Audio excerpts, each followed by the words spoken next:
Hello everyone, welcome to week 9 of my 100-week art challenge.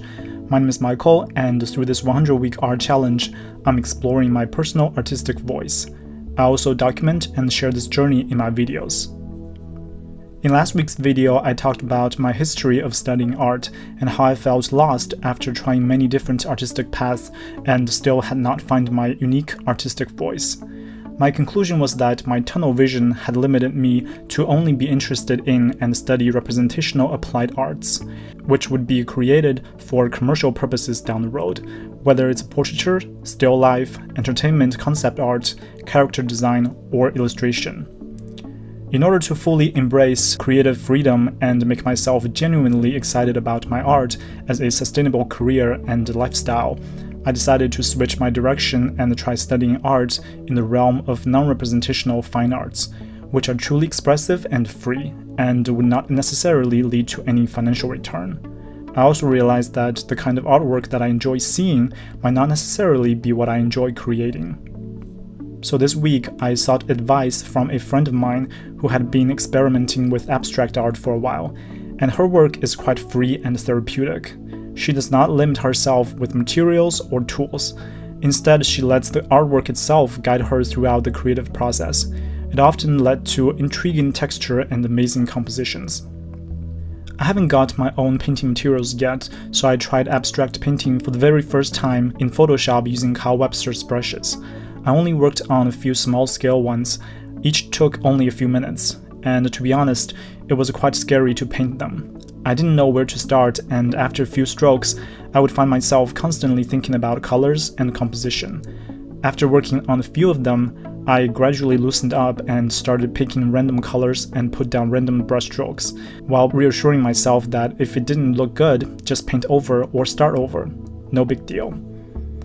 Back to my friend's art, I was amazed by how free she was during the process.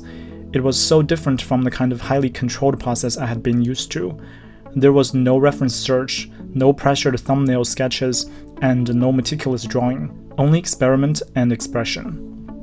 I also started looking at abstract paintings on social media as well as in galleries.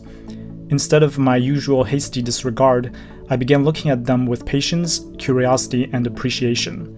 I learned that the process of making an abstract painting is a very important component of the artwork, and sometimes the artwork is interesting largely because the process is unique. Also, when it comes to a physical painting, the scale, textures, and details can never be truthfully represented in a photograph. In galleries, I was amazed by some of the paintings because somehow they had this mesmerizing, magical ability to draw me in. One of the biggest reasons I used to want to work in the movie industry was because of the magical power of movies to draw me in and move me. I wanted to be part of something that could do that to other people. Now I realize that fine art has the same ability, and I can connect with the audience directly through a simple piece of canvas, having full creative control and freedom. Also, it's worth mentioning that this week was the first time ever that I began to actually view myself as an artist, as someone who is fortunate enough to have the honor to condense our collective human experience into art. It is such a crucial yet difficult shift of mentality to stop seeing myself as a technician, but someone who brings originality and creativity to other people. I can't say 100% whether this is just another temporary experiment or a critical milestone in my life, but I am excited to keep exploring. Next week, my plan is to take some online classes, get painting materials, and start experimenting on the real canvas. That's all for the 9th week of my 100-week art challenge. I hope you've enjoyed my doodling and me sharing another step of my artistic development. Please give this video a like and comment below with any questions or advice. To follow the journey of me finding my personal artistic voice through this 100-week art challenge, please subscribe to my channel. Please also share this video to people who might benefit from my experience and exploration. Thank you and have a wonderful one. I will see you next week.